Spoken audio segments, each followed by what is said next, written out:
Halo everybody, balik lagi di Ule Channel. Jadi malam ini gue mau ngetes motor gue setelah gue servis kemarin. Bagaimana perubahannya, akselerasinya terutama ya. Kalau dari yang semalam gue bawa jalan sih itu lebih lembut, lebih soft, lebih adem, lebih nyaman lah. Sekarang gue akan coba, tapi gue sambil bikinin vlognya supaya teman-teman tuh bisa merasakan pengalaman yang sama. Kalau dari suara idle-nya itu sekarang lebih seger suaranya tuh. Kemarin throttle bodinya udah dibersihin semua, busi kita bersihin, suara jadi lebih seger. Terus juga kalau kita baru jalan stop and go, itu suara ciri khas kartelnya udah kedengeran lagi sekarang. Tuh. Kemarin kan waktu ketutupan kotoran itu mangkoknya itu nggak kedengeran kan, gerdek malah. Sekarang udah normal semua. Oke, langsung jalan aja. Bismillah.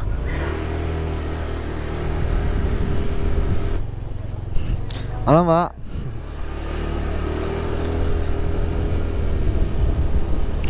Ini cuacanya sedikit mendung, petir-petir, tapi semoga aja jangan hujan deh. Tuh. Lebih enak-enak gimana gitu ya kan.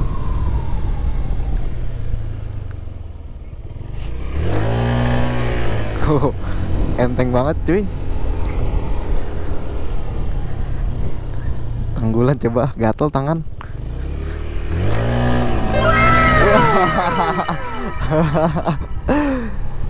Padahal tuh gua nggak mau gitu, tapi kayak tangan gatel gitu. Di tangan. Abis motor sekarang jadi lebih enak banget, responsif dibawanya.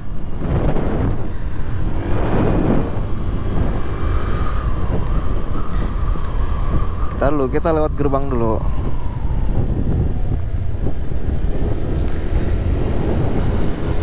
Oke. Ini bundaran baru jadi nih, jadi lebih rapih ya. Sekarang kita lewat Parung aja. Jadi buat teman-teman mungkin tahu nih jalur Permata Buana.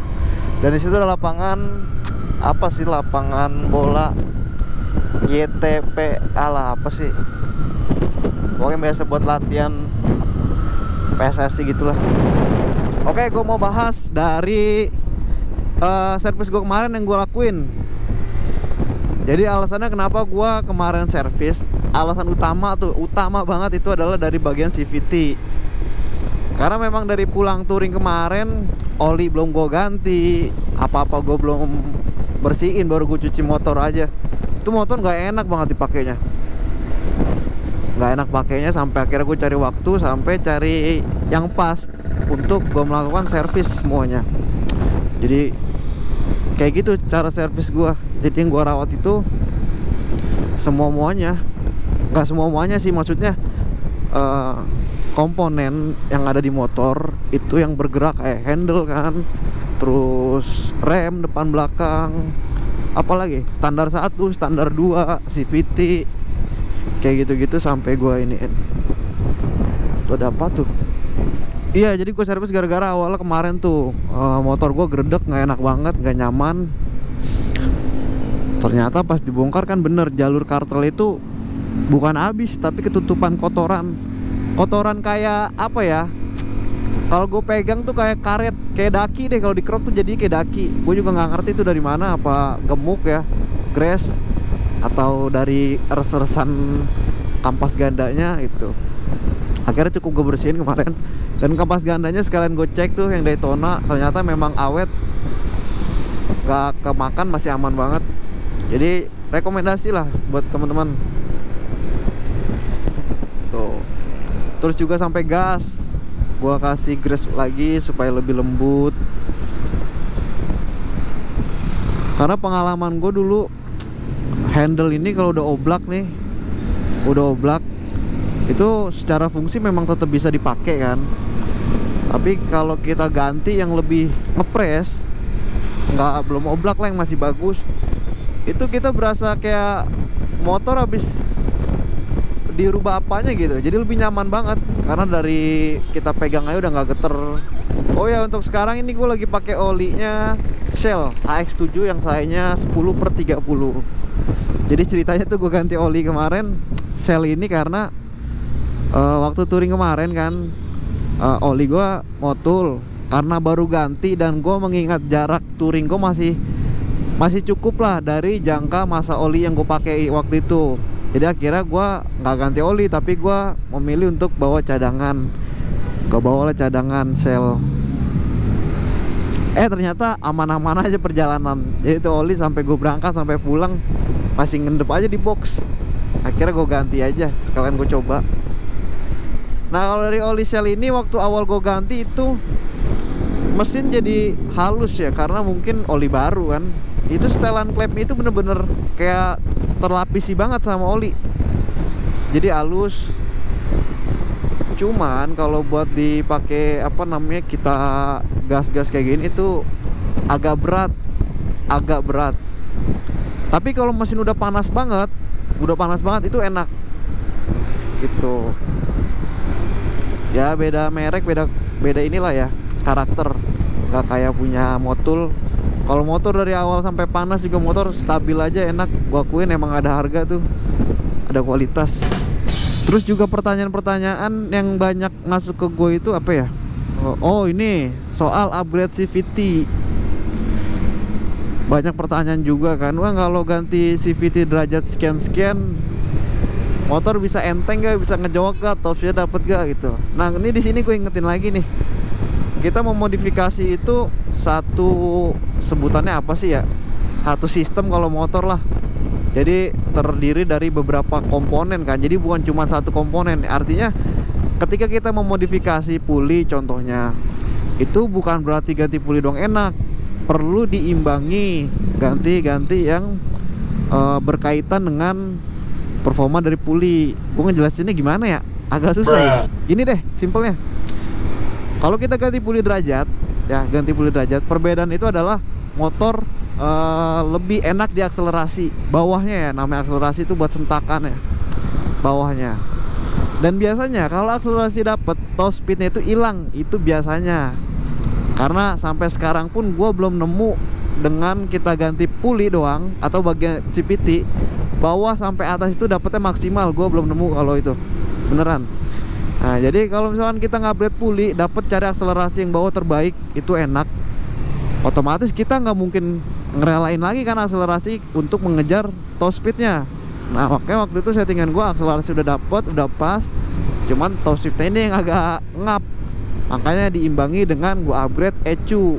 Tujuannya pertama buka limiter gitu, karena kalau udah upgrade apa namanya puli, itu bawahnya lebih gerung, jadi RPM lebih cepet tinggi, lebih cepet naik gitu. Nah yang pengalaman gue kemarin, bawah akselerasi enak, keburu mentok sama limit. Jadi gue ganti ECU buat open limiter pertama, kedua buat setting bahan bakar gitu. Jadi alhasil kalau bawah gue itu dibantu akselerasi dari CVT ya, atasnya tuh gue bantu dari ECU, dan juga diimbangi dari per CVT belakang. Kalau per itu buat menentukan karakter sih. Iya. Jadi kalian mau karakter motor kayak gimana di bawahnya, atau mau ngejar atasnya bagaimana itu. Jadi senyamannya, dan balik lagi sesuai kebutuhan masing-masing. Kalau itu apalagi secara pengguna ya, itu kan beda-beda orang. Berat badan pun mempengaruhi.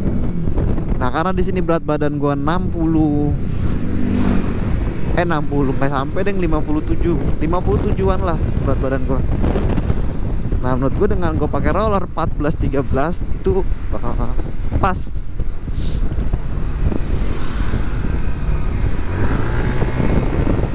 Nah apalagi buat kayak buka tutup gas kayak gini enak. Sekarang motor lebih lembut. Suara mesinnya kedengeran gak ya? Gue berharap bisa kedengeran sih.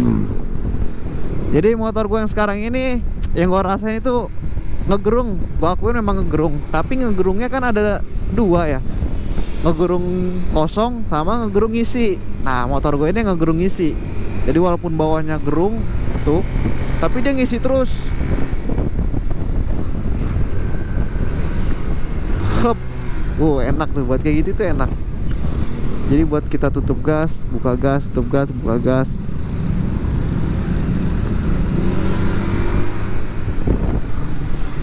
Terus kalau untuk konsumsi bahan bakar gua akui memang menjadi lebih boros, tapi make sense lah, masih dalam kategori wajar. Ya balik lagi, namanya modifikasi, kita nyari performa yang lebih tapi mau bahan bakar irit, itu nggak akan bisa kamu. Motor-motor cc gede pun yang motor enak udah pasti bahan bakarnya kan lumayan boros. Nah di sini bahan bakar gua average-nya 34 banding 1 liter. Cuman ini kemana habis gue reset 0 lagi, ini belum ketemu average bener-bener ini, jadi masih angka 30,9.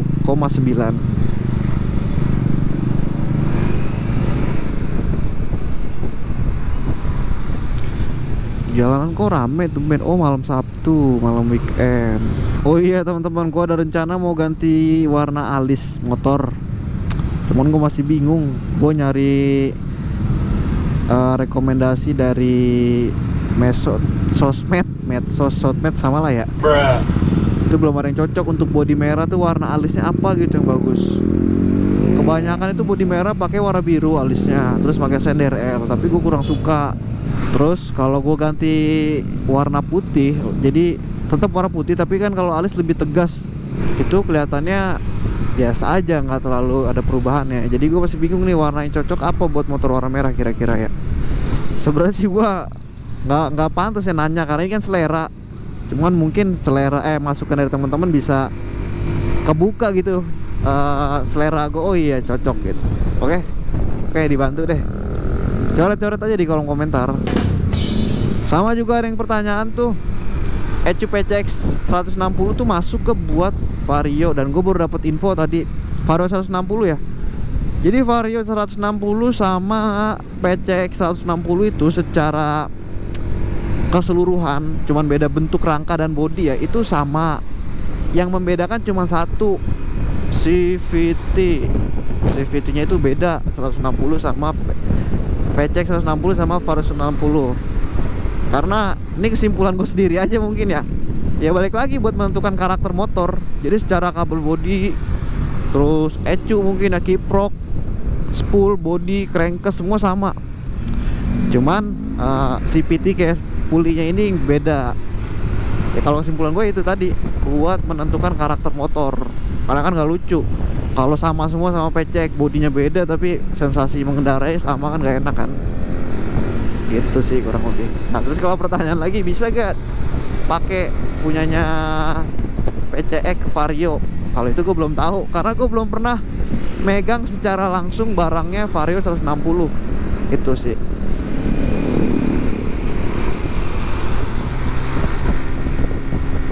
Tuh ngisi banget, ngegerung tapi ngisi enak. Gue suka karakter motor yang kayak gini.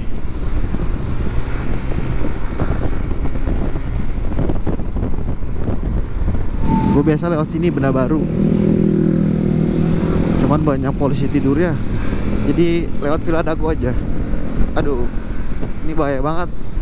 Jadi dari satu jalur tiba-tiba kepecah 2 jalur, tengah-tengah ada trotoar tapi nggak ada tanda. Itu sering banget tuh kejadian, terutama mobil langsung hajar tengahnya, nyangkut. Kita belok kanan.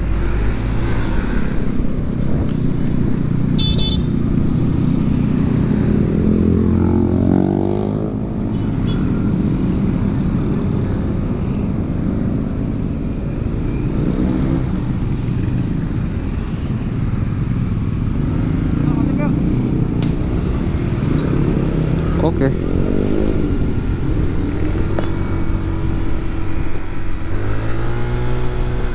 Oh.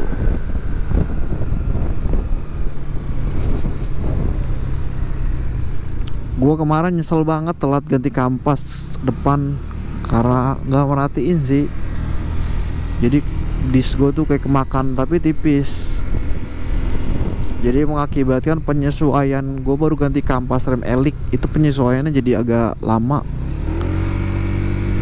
Tuh, jadi kayak kurang gigit gitu. Oke, buat teman-teman nih ngingetin juga yang lain, supaya perawatan motor tuh penting banget. Karena Ya hal sepele aja, perkara kita nggak ganti oli yang harga 50.000 misalkan, kita nggak ganti ini, lupa atau telat, terus dampaknya ke mesin apa sehernya aus karena gesekan oli yang kurang bagus, jadi ngebul, menyebabkan itu kita harus keluar duit jadi lebih banyak kan, harus bore up lagi. Semoga aja kedengeran ya suara mesinnya di mic. Enak banget ini tuh. Kita ke kanan tuh.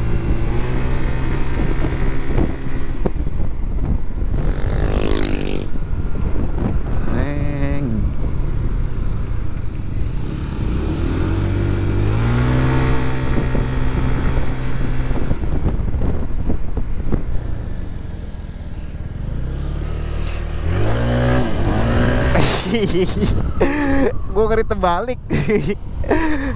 Jadi paniknya itu ketika gue buka gas, gue sentak, itu motor kayak berdiri banget.